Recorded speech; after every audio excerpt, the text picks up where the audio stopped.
you look out the window and watch the climate change happen.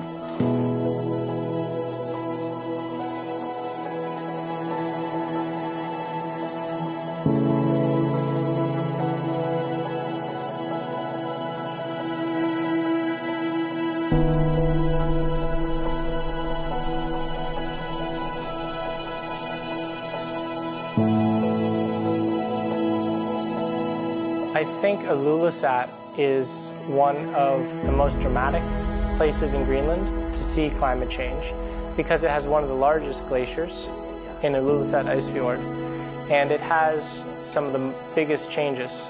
That band of clean exposed bedrock that I was talking about, it's really wide. It's huge in Ilulissat, and you can see the glacier flowing into the sea and just how high the stresses are and the ice dynamics causing all those cracks in the icebergs flowing into the ocean. It's a very dramatic setting.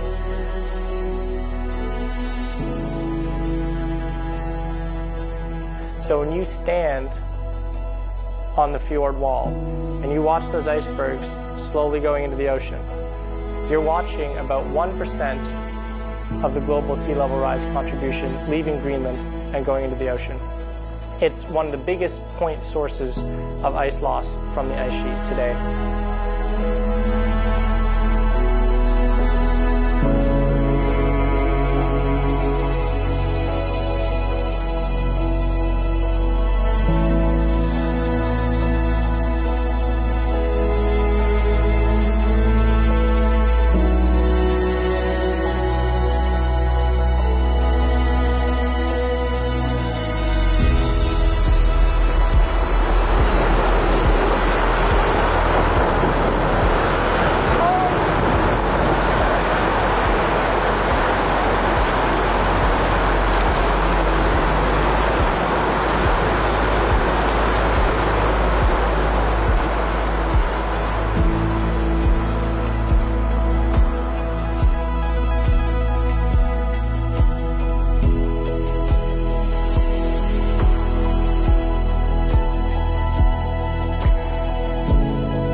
We cannot get around that. We can come up with a lot of other factors that might influence it, but our carbon footprint is the key factor in this aspect, because we don't get around the fact that it is our carbon emissions that are the key factor in this.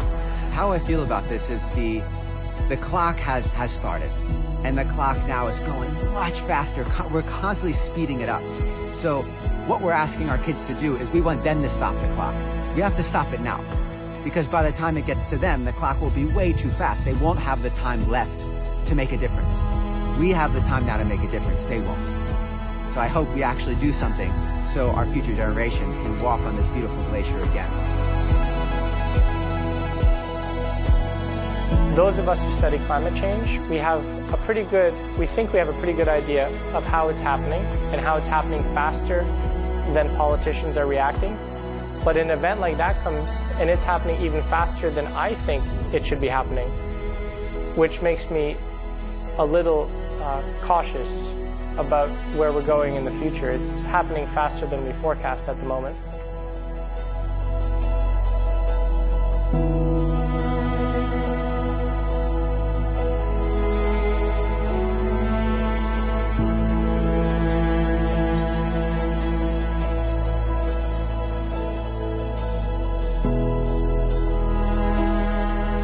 The world will not end.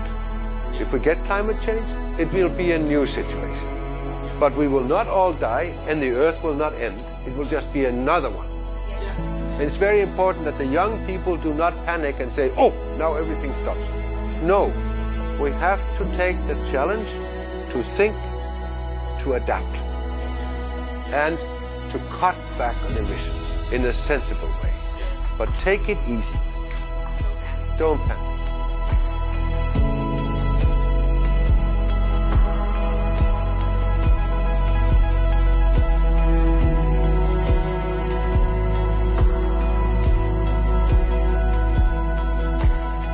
my message is very simple. Please, please, please stop burning fossil fuels and go on renewables.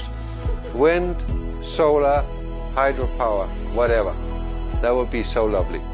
We can always do something individually. We don't have to wait for others to do so or tell us to do. And I think it's very important that we all think that we can start today. We don't have to wait. So I think focus should be replacing fossil fuel on very large volume consumers like power plants or production facilities in general. Our neighbors are burning, we are drowning, so please be more thoughtful of your fossil fuel consumption and commute to work by public transport at least once a week. That would be nice.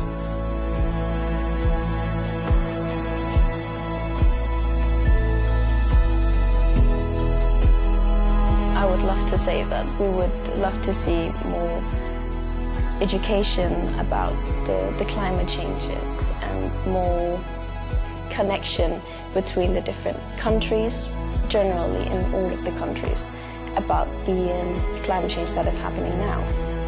Because after all, climate change is under children's rights. Every child has the right to live in good conditions. I have and quite big workshops where I have had all from local hunters to you know, and also representatives from the scientific community, and then all the relevant stakeholders, both national and international stakeholders, in relation to these issues, simply to discuss what are the important issues and how can we solve them together. I don't want to stimulate ideas. I want to facilitate the process of getting the ideas, and I think that's one of the things that I can actually, that I can make people with very different backgrounds cooperate, and that's maybe my best quality. 解冻格陵兰采访记录团队亲自造访11个城镇，与专家学者、政府官员、当地居民深度访谈。气候变迁已经是不争的事实，因应调适跟积极的付诸行动，才是我们每一位都必须面对的课题。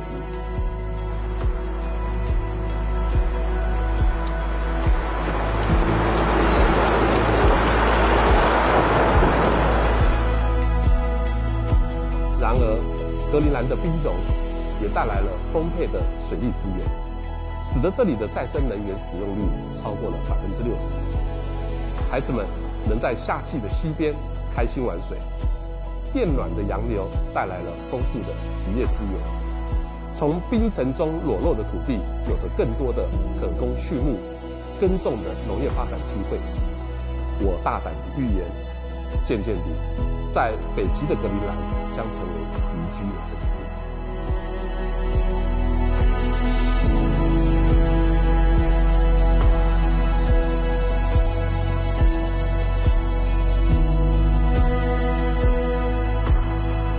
The best advice I feel I can give to this documentary is to support civil society to become more active in promoting solutions to climate change.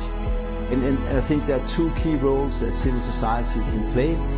One is as voters, and put pressure on politicians and governments to be more aware of the impacts of climate change, and that we need to find solutions very soon to climate change. The second is becoming active consumers and put pressure on business to deliver more green products in line with the net zero targets, and also of course products that are green, more green in totality.